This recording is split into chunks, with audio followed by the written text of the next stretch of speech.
e eu quero trazer algo muito importante, uma experiência extraordinária, maravilhosa, que eu tive com o Espírito Santo. Eu quero chamar a sua atenção para que você possa ser edificado, para que você possa cada dia mais estar fortalecido na palavra do Senhor. Acompanhe comigo no Evangelho de João, capítulo de número 3. Capítulo 3. Jesus e Nicodemos. Havia um fariseu chamado Nicodemos, que era líder dos judeus. Uma noite ele foi visitar Jesus e disse: Rabi, nós sabemos que o Senhor é o mestre que Deus enviou, pois ninguém pode fazer esses milagres se Deus não estiver com ele.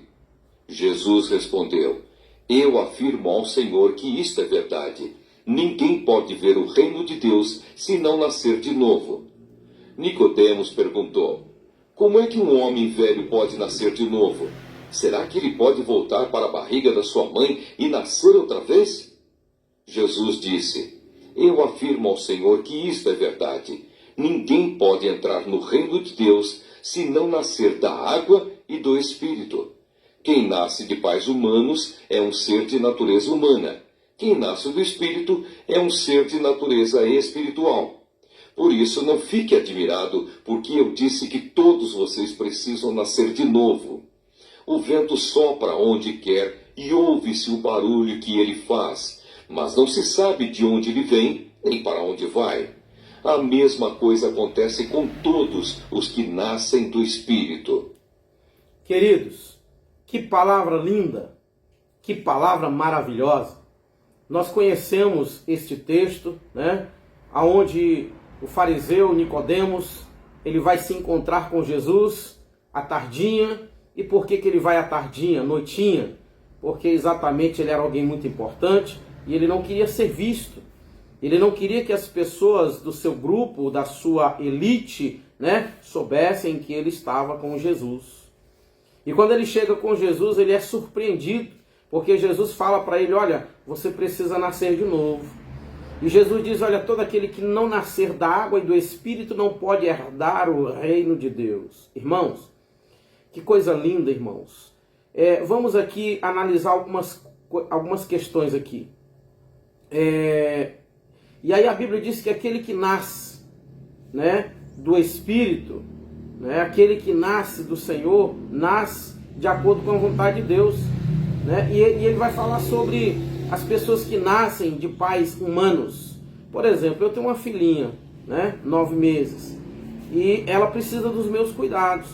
E eu, como pai, tenho a obrigação de zelar, de cuidar, né, de promover o bem-estar dela. Né? Se precisar levar ao médico, eu tenho que levar ao médico. Né? Tenho que comprar roupas, enfim, todos esses cuidados, a educação, ensinar, né, a palavra de Deus. Então, Jesus está dizendo o seguinte, que todo aquele que nasce do Espírito, o Espírito cuida dele. E esse Espírito é o Espírito Santo. Ele cuida, ele zela. Irmãos, é tão lindo, é tão maravilhoso que eu vou te contar agora. Eu cheguei de uma viagem, eu estava em viagem, né? E quando eu cheguei pela manhã, eu recebi uma visita de uma pessoa ligada aos TJs, né? Testemunho de Jeová, me fazendo um convite para participar, para celebrar a morte de Cristo. Eu falei assim: não, mas a gente tem que celebrar a ressurreição, e não a morte, né? A ressurreição, porque ele está vivo. Aí ele morreu, sim, ele morreu para nos salvar, morreu para nos dar vida, mas ele ressuscitou. E a Páscoa é a ressurreição de Cristo, né? E aí nós entramos no assunto que eu tenho muita divergência, porque eu tenho certeza absoluta que o que eu acredito é o que é correto. E o que é isso, irmãos? É que eles dizem que o Espírito Santo, ele não é Deus. Eles dizem que o Espírito Santo não é uma pessoa. O Espírito Santo é uma força ativa de Deus. Aí eu comecei a contar, eu falei para ele: para aí, então deixa eu te contar alguns testemunhos. Aí eu contei para ele de uma vez que a chave, eu morava num apartamento em Brasília, e aí os meninos perderam a minha chave. eles varrendo lá, limpando a casa, jogaram a chave atrás de um armário, ou ela caiu, eles não perceberam. E aí procuraram, não encontraram, e um dia eu estava orando, no meu quartinho de oração, e aí o Espírito Santo falou: filho, aquela chave que você acha que está perdida, ela está atrás do armário. Então você afasta o armário e você vai encontrar ela. Irmãos, eu afastei o armário, como eu não enxergo, eu rastrei com o pé. E aí eu encontrei a chave exatamente aonde ele me disse que ela estaria. E eu contei esse testemunho para o TJ. Aí sabe o que ele falou para mim? Não, mas acho que isso aí foi a sua... Ele disse, eu acho não, ele disse, essa aí foi a sua imaginação. Foi a sua imaginação que fez você encontrar a chave. Eu falei, então, para aí. Então deixa eu te contar mais um testemunho. Aí eu contei para ele de uma vez que eu fui à casa de um irmão. E aí eu fui tomar um banho. E geralmente, o registro do chuveiro, e eu confesso que eu nem sabia que existia um outro tipo de registro no chuveiro, geralmente ele é na parede, né? Aqui assim, mais ou menos na parede. E aí eu estou procurando. Só que eu não encontrei. Aí eu não queria chamar o irmão, porque eu já estava pronto para tomar banho. O Espírito Santo, eu falei, Espírito Santo, me ajude, como é que eu faço para encontrar esse registro? Irmãos, ele falou no meu coração, disse, filho, levante a sua mão, que o registro é em cima. E eu não sabia, irmãos, que existia chuveiro com registro em cima. Quando eu levanto a mão, eu toco exatamente no registro do chuveiro. Irmãos, que coisa linda, que coisa tremenda, que experiência maravilhosa. E aí ele, contei, dentre outras experiências que eu tive, né, com o Espírito Santo, onde o Espírito Santo foi os meus olhos, no sentido de procurar, me ajudar a encontrar alguma coisa. Bem, aí ele falou, tá bom amigo, vou embora e tal, e foi embora. Quando foi no dia 13, pela manhã, eu levanto cedo, né, como de costume, entre 2 e 3 horas da manhã, e geralmente eu faço café. Quando a minha esposa acorda, geralmente eu já estou com o café pronto, né? Se tem alguma louça na pia eu já lavo, enfim. E aí eu fui, né, procurar o suporte. Eu tenho um suportezinho que eu uso, eu coloco o coador em cima, né? E aí coloco o pó dentro do coador e coloco esse suporte em cima da boca da garrafa. E assim eu consigo coar o meu café normalmente. E nós costumávamos guardar o coador na geladeira. Só que durante esse tempo que eu passei fora, as meninas decidiram guardar no forno do fogão, irmão, mas não me avisaram. Irmãos, que coisa linda, que coisa linda. Eu fui lá fora, fui que minha geladeira deu um problema, e eu estou usando uma geladeira que fica na área de casa. E aí, quando eu chego lá na geladeira, procuro o coador, não encontro. Quando eu voltei, irmãos, o Espírito Santo falou assim, filho, o coador está dentro do forno do fogão. Quando eu abri o forno do fogão, irmãos, eu encontrei o coador. Que coisa linda. Como é que você vai dizer, diante de umas experiências como essas, você vai dizer que o Espírito Santo não é uma pessoa? Como é que você vai dizer que o Espírito Santo, ele não fala contigo? Como é que você vai dizer que o Espírito Santo, ele não é Deus, ele só é uma força? Irmãos, o Espírito Santo, ele é uma pessoa. E o apóstolo Paulo diz lá em Efésios capítulo 4, versículo de número 30, ele disse, não entristeçais o Espírito Santo, com o qual vós fostes selados para o dia da redenção. Irmãos, essas experiências que eu contei aqui para vocês, pode até não ter tantas importâncias para quem não enxerga, mas para mim, que não tenho visão, irmãos, isso é tremendo. Quantas e quantas vezes eu preciso encontrar alguma coisa e eu estou sozinho e eu peço a ajuda do Espírito Santo e ele me ajuda. Eu lembrei agora de um testemunho que eu vivi lá em Laranjal do Jari. Eu estava na casa de um amigo, irmão Fábio, e aí ele me pediu o carregador emprestado do meu celular, eu emprestei. E ele foi para o trabalho e esqueceu de me devolver o carregador. E eu falei assim, oh meu Deus, preciso carregar o meu celular. Espírito Santo, o Senhor pode me mostrar onde está o carregador? Aí o Espírito Santo falou assim, filho, vai para a direita. Eu fui. E o Espírito Santo falou assim, agora estique a sua mão para frente. Eu coloquei minha mão na frente, encontrei o meu carregador. Como é que você vai concordar, irmãos, com os testemunhos de Jeová que o Espírito Santo não é uma pessoa. Não há como, é impossível eu acreditar nessa teoria deles. É impossível. Por que que é impossível? Porque eu conheço o Espírito Santo. Quantas e quantas vezes eu peço a ajuda dele e ele me ajuda. Né? Eu lembro de uma vez que eu estava em um ponto de ônibus em Brasília, irmãos, sozinho, um domingo pela manhã. Quem conhece Brasília sabe, fica deserta. Brasília fica deserta no final de semana, especialmente o domingo. E não tinha ninguém para parar o ônibus para mim, irmãos. Eu orei no meu coração, não abri a minha boca, eu orei no meu coração. Eu disse, Espírito Santo, me ajude, mande alguém para parar o ônibus para mim. E eu me lembrei do que diz em Hebreus capítulo 1, versículo 14. Eu disse, Senhor, lá está escrito assim, ó. O que são, pois, os anjos? São espíritos a serviço de Deus, e ele os envia em auxílio daqueles que hão de receber a salvação. Eu falei, Senhor, eu sei que o Senhor pode até mandar um anjo para me tirar, para me socorrer nesse lugar. Irmãos, quando eu termino de orar, volto a dizer, não abri a minha boca, orei só no meu coração.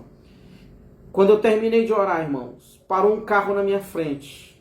Ei moço, eu sou um anjo que Deus mandou para te tirar desse lugar. Como é que eu vou acreditar que o Espírito Santo não é uma pessoa, irmãos? Como é que eu vou acreditar que o Espírito Santo não é o meu auxiliador, não é o meu ajudador, não é o meu consolador? Irmãos, o Espírito Santo existe. E ele é uma pessoa. E ele está à disposição da igreja. Ele está nessa terra há mais de 2000 anos.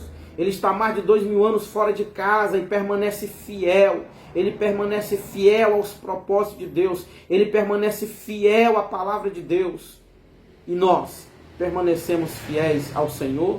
Eu tive uma experiência agora nesta última viagem. Eu estava hospedado em um hotel no Rio de Janeiro. E às 3 horas da manhã, alguém bate na minha porta. Um recepcionista do hotel. Pasme, acreditem. Sabe o que ele foi me oferecer? Prostituta. Exatamente o que você ouviu. Eu disse, não, amigo, eu sou cristão e eu sou casado, a minha esposa está me aguardando em casa, muito obrigado. Queridos, sabe por que nós temos essas atitudes assim? Porque nós sabemos que o Espírito Santo está conosco. Nós sabemos que ele está ali nos assistindo. Sabemos que ele está ali conosco, sabemos que ele está ali, né? A presença dele é real em nós. Nós sabemos, irmãos, que pode não ter ninguém nos olhando, pode não ter ninguém nos vendo, mas ele está lá conosco. Então eu quero deixar essa mensagem para todos nós, que nós possamos valorizar o Espírito Santo. Eu quero aqui aproveitar e deixar um conselho para os casais. Você, irmã, você, irmão, que vocês tenham uma vida conjugal completa, que vocês possam cumprir aquilo que Paulo disse em 1 Coríntios capítulo 7, quando ele diz, se não me engano, o versículo 4, ou é o versículo 7, que diz assim, que o casal não deve se separar por muito tempo um do outro, a não ser por mútuo consentimento, para se dedicar ao jejum e oração, e não pode passar muito tempo para quê? Para que Satanás não vos tente, né? Quantas pessoas estão caindo, irmãos? Porque, infelizmente, a vida conjugal já não existe, né? O esposo às vezes viaja e a esposa não dá assistência ao marido, você sabe do que eu estou falando, né? Às vezes o marido também nos afazeres, nas tarefas, no trabalho, não dá prioridade à esposa, e Pedro disse que o casal deve dar um ao outro aquilo que lhe é devido. Então, queridos, vamos cumprir a palavra de Deus, vamos viver a palavra de Deus, vamos valorizar aquele que veio há 2000 anos atrás para esse mundo, para nos preparar, para nos levar ao encontro do nosso Rei Jesus. Como que nós vamos concordar, irmãos, com uma teoria humana, dizer que o Espírito Santo não é uma pessoa? Ele é uma pessoa, sim. E eu sou prova disso, irmãos. Eu sou prova disso. Eu tenho tantos testemunhos, irmãos. Tantos testemunhos. E são testemunhos maravilhosos. Como o Espírito Santo tem cuidado de mim, como ele tem me ajudado. Irmãos, se nós dependermos do homem, nós certamente seremos lançados no inferno. Se nós, irmãos, dependêssemos do julgamento do homem, nós não seríamos salvos. Porque a tendência do homem, né, é julgar e condenar o outro. Mas o Espírito Santo, irmãos, eu sinto isso de dizer isso para você. Eu não sei qual está a sua condição hoje. Eu não sei se você está afastado. Eu não sei se você está se sentindo fraco. Mas eu quero dizer uma coisa para você, querido. Se aproxime do Espírito Santo. Se você cometeu algum pecado, peça perdão para Ele. Se você não blasfemou contra Ele, meu irmão, então você tem perdão. Se você não blasfemou contra Ele, você tem uma nova oportunidade. Então se aproxime dEle, peça perdão para Ele, se reconcilie com Ele, se aproxime dEle e certamente Ele vai te perdoar, Ele vai te restaurar, Ele vai fazer com que você sinta a presença dEle. Eu quero deixar essa mensagem para você. Ore comigo, em nome de Jesus. Querido e eterno Deus, querido Espírito Santo, amigo e companheiro Espírito Santo, obrigado, Senhor, por tudo que o Senhor tem feito por mim. Obrigado, Senhor, pelo teu amor, pela tua graça. Meu Deus, eu quero te apresentar cada pessoa que está assistindo este vídeo, aquelas que já assistiram e aquelas que ainda vão assistir. Senhor, que o Senhor dê a elas experiências, que elas possam te conhecer, que elas possam sentir a tua presença, que elas possam, meu Pai, aprender a viver na dependência do Senhor. Querido Espírito Santo, muito obrigado, Senhor. Pai querido, eu te peço, em um nome do Senhor Jesus, que o Senhor abençoe, Pai, cada pessoa, meu Pai, cada habitante, Senhor, deste país, que o Senhor possa ter misericórdia dessa nação, que o Senhor possa, meu Deus, adentrar, meu Pai, em cada igreja, cada templo, Senhor, que diz que está comprometido em pregar a tua palavra, que o Senhor possa, meu Deus, impulsionar cada líder, meu Pai, cada pastor, realmente a pregar o verdadeiro evangelho. Aqueles, meu Pai, que se desviaram, aqueles que se perderam durante a caminhada, meu Pai, que enveredaram-se, Senhor, por outras doutrinas, que o Senhor possa trazê-los de volta, porque o Senhor é grande. O Senhor veio para esta terra para preparar a noiva, para encontrar com o noivo. Ah, Senhor, eu creio em Ti e te agradeço pelo Teu cuidado, por tudo que o Senhor tem feito em minha vida. Pai, eu te agradeço em nome de Jesus. Queridos, eu quero pedir que você não esqueça, se você que está assistindo esse vídeo, ainda não deu o seu like, por favor, deixa o seu like aí, meu irmão. Se você ainda não se inscreveu, se inscreva. Continue compartilhando os nossos vídeos, tá bom? Porque isso vai nos ajudar a alcançar o maior número de pessoas. Um grande abraço e até o próximo vídeo em nome do Senhor Jesus.